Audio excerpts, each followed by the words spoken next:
Hey, good afternoon, and thank you so much for being here for this special occasion, and that is to announce who will serve as our next interim chief of police. My name is Tab Bolin, and I have the honor of serving as mayor of the city of Decatur, Alabama, and that is a true honor. Our next interim chief of police is Nadis Carlisle Jr. Chief Carlisle is the father of 7 wonderful children who were all raised in Decatur, where it is greater, he says. He married to the vivacious Sheila Pruitt Carlisle. Chief Carlisle was born in 1964 in the city of Decatur, Alabama. He matriculated through the Decatur City School Systems, graduating from Austin High School in 1982.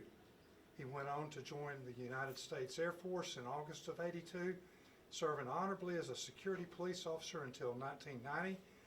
Chief Carlisle left the service to pursue a career with his hometown police department. He then joined the Decatur Police Department in fall of 1990, serving only 2 years as a patrolman. In 1992, Chief Carlisle became the first African-American CID, that's Criminal Investigation Division detective, in the history of the Decatur Police Department. In 1994, he was honored to be one of the three detectives honored to serve in the newly established Robbery Homicide Unit. Chief Carlisle served in that capacity until the year 2000. During this time, he's proud to say that he only lost 2 cases, which is a testament to his diligence and attention to detail. Chief Carlisle was promoted in 2000, assuming the role as Detective Sergeant, supervising Robbery and Homicide Unit. 4 years later, 2004, he was again promoted to the rank of Lieutenant, assuming the role of CID Chief of Detectives. 3 years later, as 2007, Chief Carlisle was promoted to the rank of Captain, assuming the command officer role over an entire criminal investigation division. CID units under his purview included property crimes, robbery, homicide, anti-crimes, white-collar crimes, sex crimes, crime scene evidence property room, narcotics, organized crime, SWAT, and the Honor Guard. Honor Guard commanding officer. It should be noted that Chief Carlisle's promotion to the ranks of lieutenant and captain also came with distinction of being the first African American in the history of the Decatur Police Department to hold those ranks and titles. Chief Carlisle was also selected to perform interim duties as police chief, and that's important to note. This is his second time to serve as an interim chief of police. When then Chief Ed Taylor retired back in 2016. Chief Carlisle retired from the Decatur Police Department in December 2016. A few days later, he began to receive invitations to apply for the vacant Chief of Police Director of Public Safety position at Alabama A&M University. He was awarded the position, becoming the chief on February 14th, 2017. During his 4.5-year tenure at A&M, he taught officers formal classes on police interaction, active shooter, honor guard, de-escalation, street crimes, court etiquette, RAD, which is rape, aggression, defense, self-defense course designed to prevent assaults to women, criminal law and firearms training. He also became a regular senior police promotion board member at departments such as Tuscaloosa, Birmingham, and Florence. Under Chief Carlisle's leadership, campus-related violence, violent crimes, and thefts were no longer considered the norm, but the exception. But through it all, Chief Carlisle will be most remembered because of his inspiring student support and tireless efforts to improve safety and security both on and off campus. His efforts at A&M were rewarded with 2 historically black colleges and university regional Chief of the Year awards. And then Chief Carlisle created or participated in charitable programs, events like Decatur Police Operation Thank You, charter member that fed Thanksgiving dinners to thousands of families over the years in Decatur and donated bikes to children. Our Shop with the Cop brought officers together with the community. They serve to discuss issues and to learn more about each other. That's Christmas in November, Extravaganza, Decatur Back to School program, Kids with Love, where 3,000 bikes were donated to children, and Shriners charity balls. So with that kind of lays out some background on Chief Carlisle, and now I would like to introduce you to Chief Carlisle and let him share a few thoughts.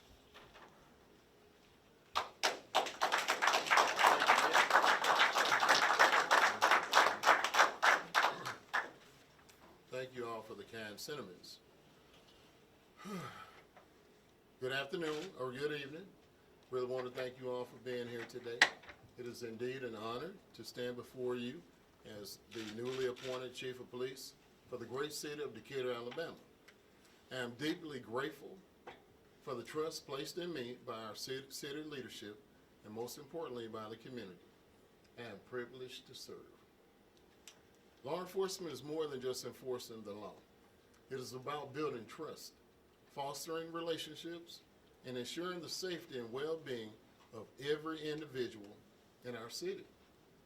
My vision for this department is one of transparency, accountability, and collaboration.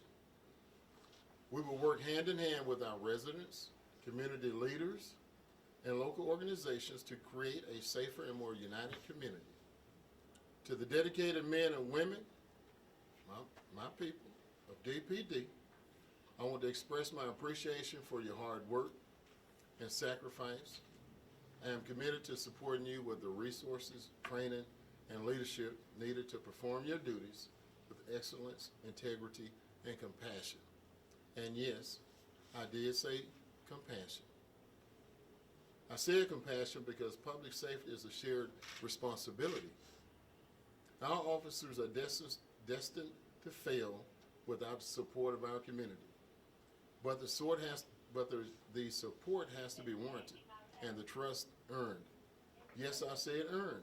I cannot expect your trust by begging or making demands. The remedy is open dialogue, community engagement, and innovative solutions to address the challenges we face. Together, we will build upon our department's strengths, enhance public trust, and ensure that Decatur remains a safe and welcoming place for all. I look forward to working with you, each of you, and serving this great city with dedication. Remember, Decatur wears greater. Thank you.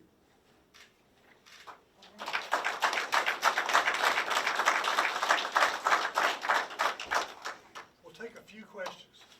You've got interim in front of your title now. Is that something that you're looking to remove come the future? What I promise this city is that I'm going to do the very best job that I can. And in a few months, the end of the year, if the next administration wants me to stay, I'd like to stay. But if not, I'm good with that too. But I'm going to work my butt off for the people of this city. And we got some things we need to improve, we need to do, and I plan to do it. Well, until that time comes with a new administration, and what are your plans to help fix, the problems in the city? Well, that's a rather broad question. But what I plan to do is to foster relationships. I want to get out the office and go out and see people. I want to go out to the organizations. I want to go to church, charitable organizations. I want to see what they can do to help us help our people. And I want to provide them as well with a resource. A department that people can turn to when they have trouble. I heard a story today where we needed, I'm told, 6 car seats to help a family get to their destination, and we didn't have them. Now, nobody probably ever thought about needing that many at one time, and I understand that. But those are the kind of things that we need our partners to go. We need to have partners we can go to when we need things. If we go in a house, I don't care if it's a drug house. If we got kids on the floor,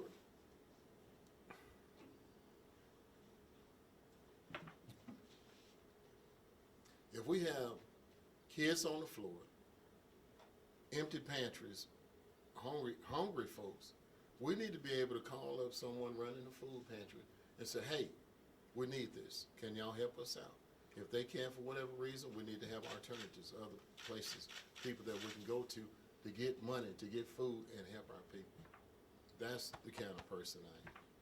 How are your relationships within the department? And more specifically, I mean, the former police chief is still on the staff here. Is that going to create anything? Do you see it creating anything? But overall, how are these relationships you have with the officers here? Well, naturally, there may be some issues with some people, but I think that we have, well, good enough relations and smart enough people that they're going to realize what the situation is, and we're going to move forward. I'm not mad at Todd. He's not mad at me. I wish him well. He wishes me well. He gave me his recommendation for the job, you know. So we're going to work together, and he will be a resource and ally because he's been doing it for, is it 2 years now? And so I want to be able to go to somebody who knows having the former chief here would come in handy because he knows the different programs and systems and things going on, and he'll help me learn quicker what I need to know. I'd like to add that there's just 22 years of service that Chief Pinion has and will have in our department, and that means an awful lot to us. And our interim chief knows that. And I should have said Captain Pinion. But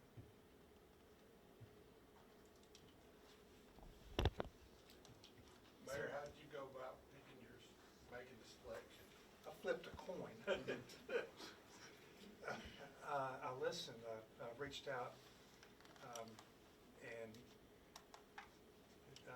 listened to the council that I saw. Did you have multiple candidates? It's a very good question. Yes, we did. We had 3 candidates. 3 very good candidates. And the thing about it took me, we interviewed on Friday. Yes, sir. I interviewed 2 candidates on Friday, and it took me to Sunday to realize what a blessing it was that we had 3 good candidates. Goodness, you know, we didn't know if anyone would want to be here in Decatur, but they do. And we think that we've got the best of the 3. We know we do. And just ready for them to be able to get to work. Yes, sir. When do I start work, sir? And Chief said that he would want the job come later down the road. Now, obviously, this does not mean the search is done for the police chief. What is that going to look like over the next however long? Yeah, that's going to be a council question. Yeah, that appointment is made when a new administration takes, they're seated, and so that's whenever they'll make that decision. We know that Pinion is keeping his same salary with this new position. Will there be a raise for the chief so they're not the same rate? Everybody's happy. We're good. And then can I'm you? glad you're looking out for Chief Carlisle and his salary. And then can you tell me a little bit about how your current position is going to help you transition into the chief role? Well, my current position is I came back the early part of the school year to be a school resource officer. And I am enjoying that immensely. I'm in the elementary schools. All day long I get high fives, thigh hugs, and fist bumps. And if you pick up one child, you got to get a whole hallway of them. So my back has gotten stronger. And I just love the kids, and we're going to continue to support the schools. We're going to take care of our babies, period. So to answer your question, it's kind of revitalized me, re-energized me.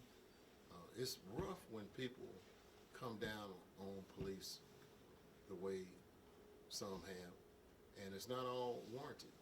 And whenever something bad happens, the police who are out there to protect you later were not involved in that. So to get blamed for it, it's hard on us. It's hard on these guys, you know. And knowing the things that they've gone through, the lives they've saved, all the times that they've put their lives in danger, it's hard. And so that was the real reason I quit back in 16. I got tired of hearing about it.